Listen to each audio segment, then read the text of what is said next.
Is this thing on? Hi, hello. I am Anton from Comic-Con.com, and I am very excited to be here today. Huge fan of Dimension 20, and we were about to talk about the newest season, Cloudward Ho, which is super fun. Um, this looks like it's going to be a really great time, and I am with Siobhan Thompson to discuss this new adventure. So, who are you playing this season? Who's the new Yeah, character? I am playing Van Chapman, who is the bosun of the crew of this adventuring party.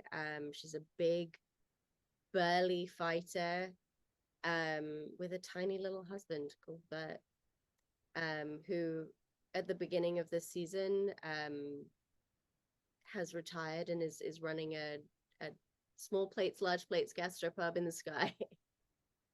He's he's I've seen the first episode. It's uh, absolutely delightful. It makes me just super excited. Now, how much character work kind of goes into player creation before you guys sit down at the table? Like, is there like a session zero or uh Yeah, we do quite a lot. So with this season, Brennan sent us like a big old lore doc that was really just about the world and about all of the, a bunch of different places in the world. And then said this season we're going to be hunting for the professor and she's gone missing. So figure out a way to find a relationship with her when you're coming in. And then we did a full day of character creation where everybody comes in with like two or three different ideas. And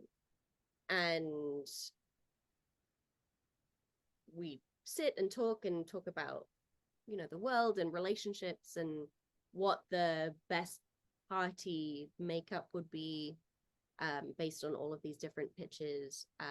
And then I think all of us had one-on-one meetings with Brennan also just to talk about solidifying backstory, but also, if any of us had any little secret things that were happening that we didn't necessarily want all of the players to be knowing up top. And then we do a session zero that is in the dome with Michael Schrobuck, who's our director, and a few other key members of the crew, but no cameras rolling.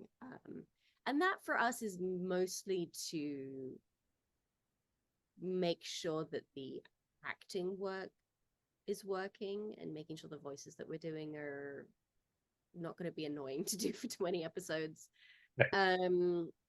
And seeing, just playing with each other for the first time in character and seeing what um those interactions are going to feel like.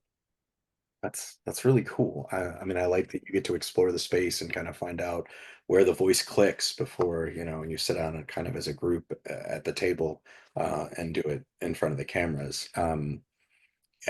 Famously, you play a character who, representation is super important to me. Uh-huh. And famously, you play a character as someone who struggles with anxiety issues. You've Uh-huh.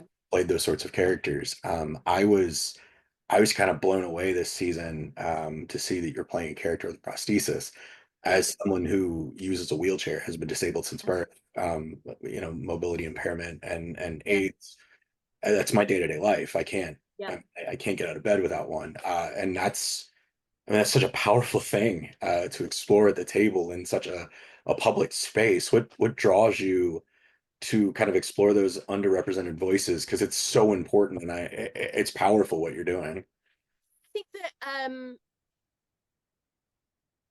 I'm playing a character who comes from an old pirating family, and physical disability, just because of the hardness of the life, is so entwined with sailing and sailoring. And you have a picture of a pirate, and they have a peg leg and a hook for a hand, and they're a fucking badass, and they're cool as hell. And um I think that the thing that I'm always interested in exploring with, and I feel like even calling it a disability is complicated, because the way that you are disabled is not really about you for most people. It's about how you're able to interact with the world, right? And you're as a wheelchair user, I'm sure there are places where you barely feel disabled at all because they're designed for you. Right. And you're in your house and your countertops are at your level, and you have ramps everywhere, and the doors are wide enough for you to push through without any kind of awkwardness. um it sort of stops becoming a disability, in the same way as both of us are wearing glasses. 200 years ago, that would have been a pretty serious disability for both of us. Now it's so normal and not an issue at all. And I think that and it there's a lot about the prosthesis that happens through the season that I don't want to spoil too Fair. much. Yeah, yeah. But it felt like a real honoring of the genre, to be an old adventurer who has very clear sort of war wounds because of that, and that hasn't stopped her at all. And also just the sort of community aspect of that this prosthesis was created for her by Comfrey McLeod.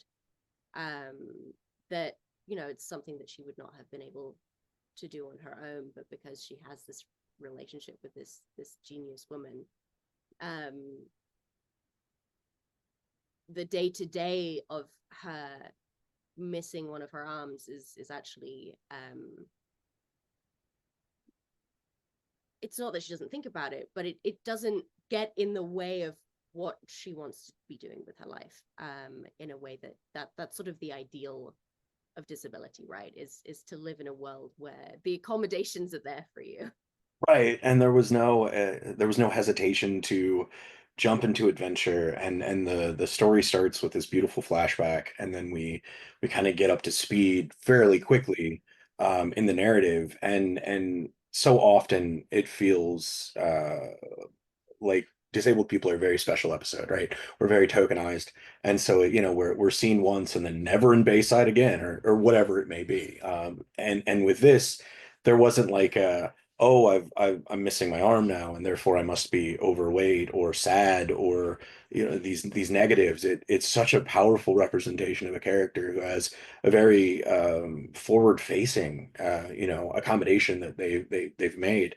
And I think it's powerful. I mean, it resonates with me. I'm sure it'll resonate with other members of my community, and then I hope so. I mean, wider. I certainly there's a lot of people who live with different levels of disability in my family, and I'm not going to say that it has never stopped them, because it has. But again, it's not really the disability, it's about the world that we live in. Um and also the society that we live in, right? Like, my sister walks with a stick. If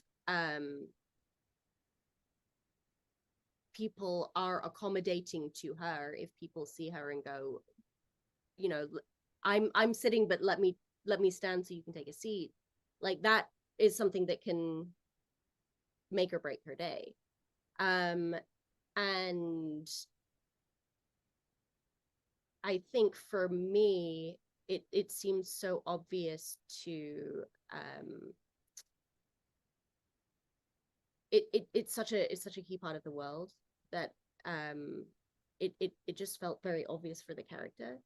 And I think it's always nice with something like Dimension 20 to be able to show somewhat of an ideal situation, even though not all disabled people's lives are ideal. To show, hey, this is what it could be like. Actually, we could maybe be treating it as not taking it very seriously, but not taking it seriously in a way that's like, well, that's you for the rest of your life. Goodbye. Get out of my sight. Yeah, I love it. I especially in the current tone of things. It Yeah. is Oh my God. it's I mean, it's so scary. yeah, Um, yeah. It's nice to not be erased in a way that that's powerful and comes from such wide-reaching voices who are so reverential as you are. Um, it's appreciated. I'm very excited for the new season. I know everybody else is as well. I really appreciate your time. Before we wrap, without giving away any plot, is there anything we should be looking forward to before anything huge we should keep an eye oh out for? my God. When when the when the Legion comes along, you're not ready.